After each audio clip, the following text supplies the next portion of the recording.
نے دل سے پوچھا ہے بتا کہ کیا حسین ہے، دھڑک دھڑک کے بول اٹھا صدا صدا حسین ہے۔ شان اہل بیت دیکھ سبھی کے سب مثال ہیں، کوئی نہیں حسین سا، حسین بس حسین ہے۔ دار المصطفیٰ سینٹر ویانا میں محرم الحرام کے سلسلہ میں شہدائے کربلا کی روح کے ایصال ثواب کے لیے قرآن خوانی اور ذکر نعت محفل کا اہتمام 9 محرم الحرام 29 اگست بروز ہفتہ بعد از نماز عصر کیا گیا۔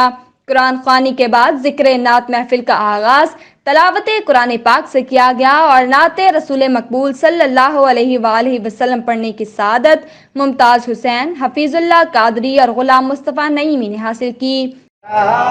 حسین ہے سوچو تو یہ جہاں بھی سارا حسین ہے۔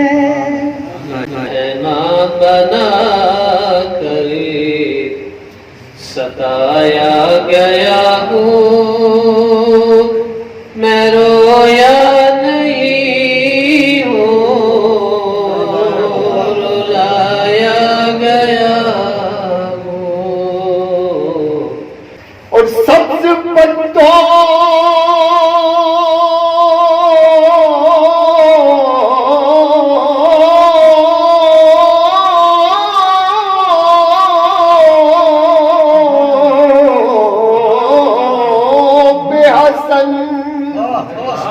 اور منقبت معروف نعت خواں شہریار خان نے پڑھی۔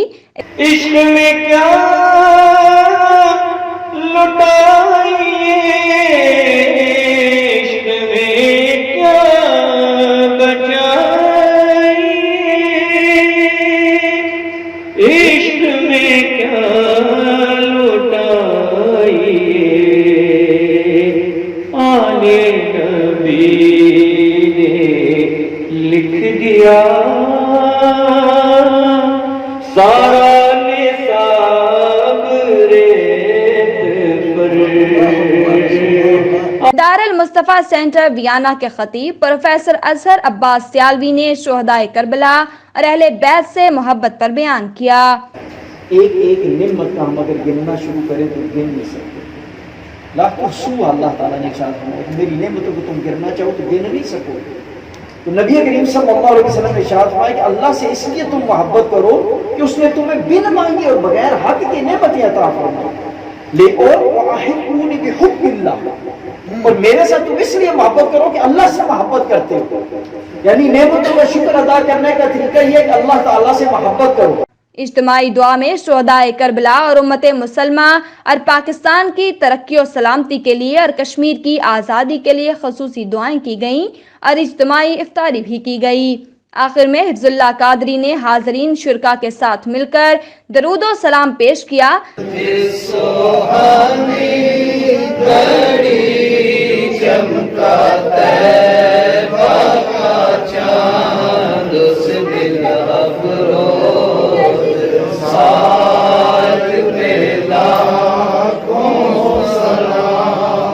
خطیب ادار المصطفیٰ سینٹر ویانا پروفیسر اظہر عباس سیالوی نے میڈیا سے بات کرتے ہوئے کہا، آج ادارت المصطفیٰ انٹرنیشنل ویانا میں ہم نے حضرت امام حسین رضی اللہ تعالیٰ عنہ اور دیگر شہدائے کربلا کو خراج تحسین پیش کرنے کے لیے محفل کی۔